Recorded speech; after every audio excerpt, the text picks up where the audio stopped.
Going? Mm-hmm. Don't trust the clock behind you. It don't work no more. Say hello. Hi, everyone. Just so many of you have been following along and wanting to have some more updates. So it's time for an update. So as far as how Scott's cancer is doing, his lungs are doing really well. We just had CT scans again this week. We didn't get MRIs, but we got CTs. So the CT of his lungs and sort of abdomen, lungs, chest show that his lungs are doing good. There are some, there is a little bit of growth, like the tumors that are there are growing, but it doesn't seem to be spreading really quickly in his lungs. So that's kind of to be expected, and that's good. That's what we had sort of, the news we had gotten like initially in the first time we heard about the lungs, we figured it would be about that sort of slow growth kind of thing. He does have an additional tumor in his esophagus and up in his upper area, an additional tumor, but he's not feeling anything. There's no symptoms with the lungs, no symptoms with any of that. But it's the brain. The brain is the thing that that sort of blindsided us a year, or not even 5 months ago, almost 5 months ago. So not quite 5 months ago. So how's his brain? First of all, thanks to the Lord, he has lived, he's exceeded his prognosis. On Saturday, he will have exceeded his prognosis by 2 months. So we are almost 5 months past his surgery date, which is excellent. So we've had more time than we were initially thinking. So we're very excited about that. But the tumors in his brain are growing and they are multiplying. And so the reason that is particularly concerning is because his brain has already been treated with radiation. So there are no other options. So the only thing that they would do at this point, again, is if it looks like, okay, he's doing well and there's a tumor maybe that is growing on the brainstem like it was in October, or there's something that's pretty easy to just go in and take out something where there is excessive symptoms, then they might go in and do it. But at this point, they're saying there's really no treatment anymore, which is why we're palliative care. So at this particular CT scan, the result shows there are more tumors again. So we know now we have more than 10. We don't know exactly how many. We would need an MRI for a precise amount of how many tumors we have, but more than 10. And typically those are more than a centimeter, up to 2 centimeters kind of thing in size. In addition, this particular CT showed that there's lots of new deposits. So deposits are basically cancer cells or cell clusters, little tumors that are throughout the brain, but they're too small to measure. So they just call those deposits. They're not tumors yet. So there's little clusters of cancer cells throughout his brain. So the question then comes up, what are we doing treatment-wise? Mm-hmm. Well, we're still treating his brain with Oncotherm, and he's still getting that's the hyperthermia on his brain. So they put the big unit on his brain, and they heat him up for an hour. And then we also do IV infusions. So with that, we shifted a little bit. So we're doing a different set of treatments, mostly to build his health and to give him I guess more its natural fighting ability. So his body will fight the cancer itself. As long as it can. We did also get a unit, PEMF, which is pulsed electromagnetic field treatment unit, that we rented for him to use at home.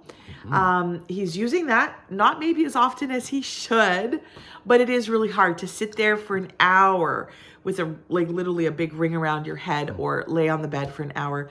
But he has been doing it, and so that's good. I may figure out a way how to put it this way instead of this way, so I can watch TV or something. Right now, listen to music. Yeah. So we're doing that, and then also the mistletoe treatment at home. We did have to stop the mistletoe treatment because apparently I can't read instructions well. So we had a bit of a reaction. So we're going to restart that again, hopefully this coming week. But other than that, that's where we're at as far as the scientific data side of what's going on with Scott's brain, with his cancer. And then you can take it away with symptomatic. How are you doing and how are you feeling? Oh,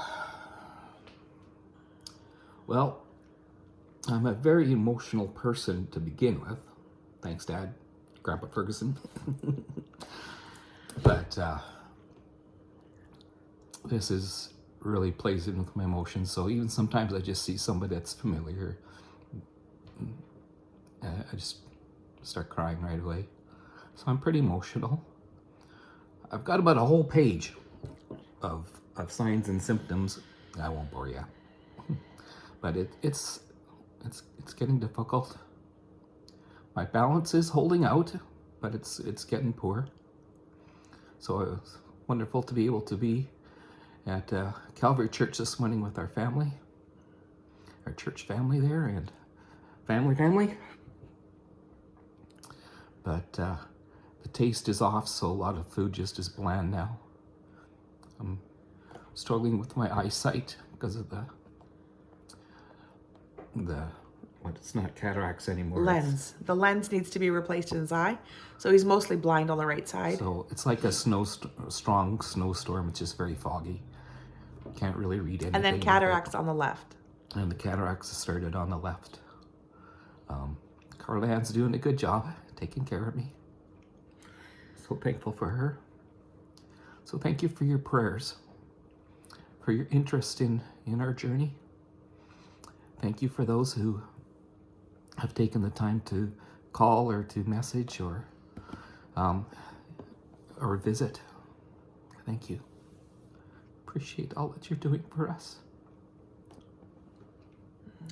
And for events, not this weekend, but the last weekend, I was thrilled to be able to take my son Stuart, my son-in-law Joey, my father-in-law Corny, and my brother-in-law Darwin, and we all went to Promise Keepers together.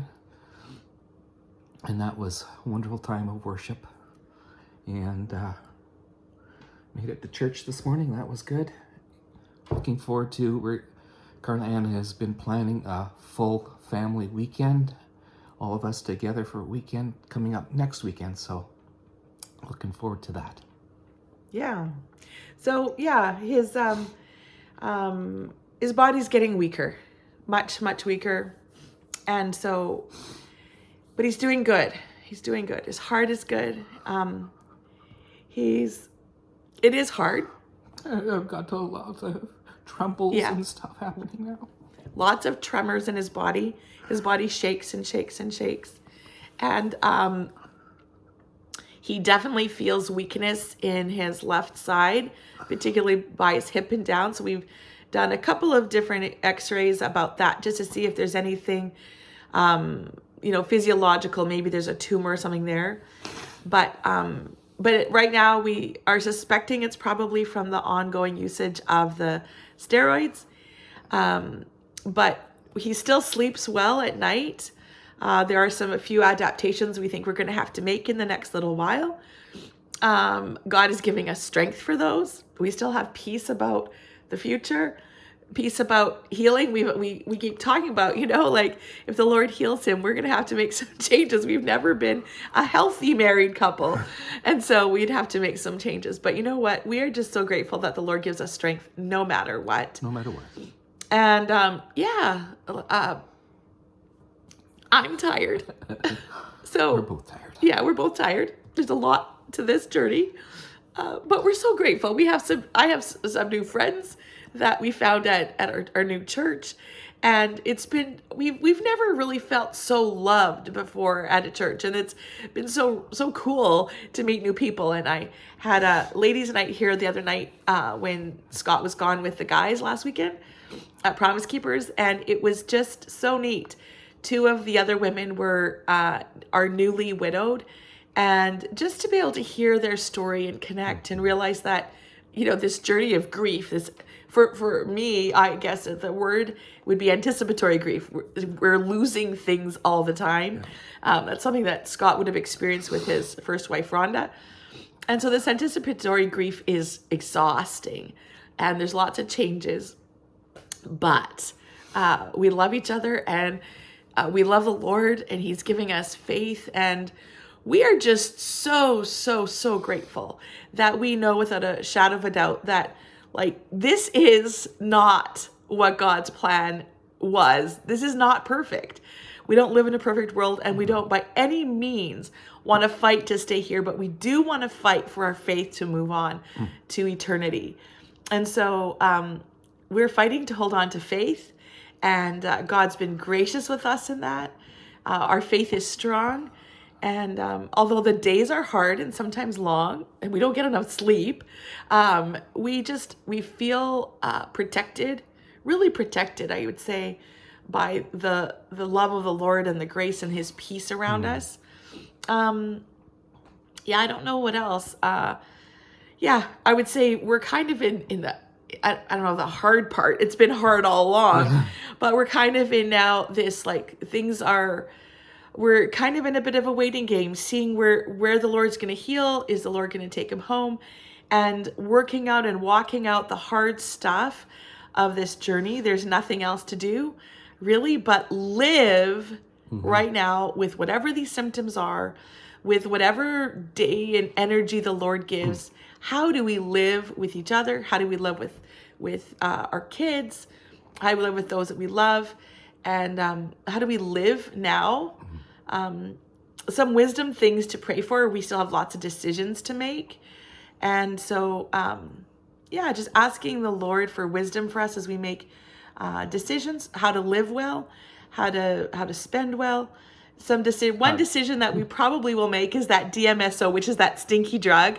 We may start cutting that back a little bit because it does interfere a little bit with how much we can interact together, because I literally just cannot handle the smell. And it's interesting because some people don't smell it at all.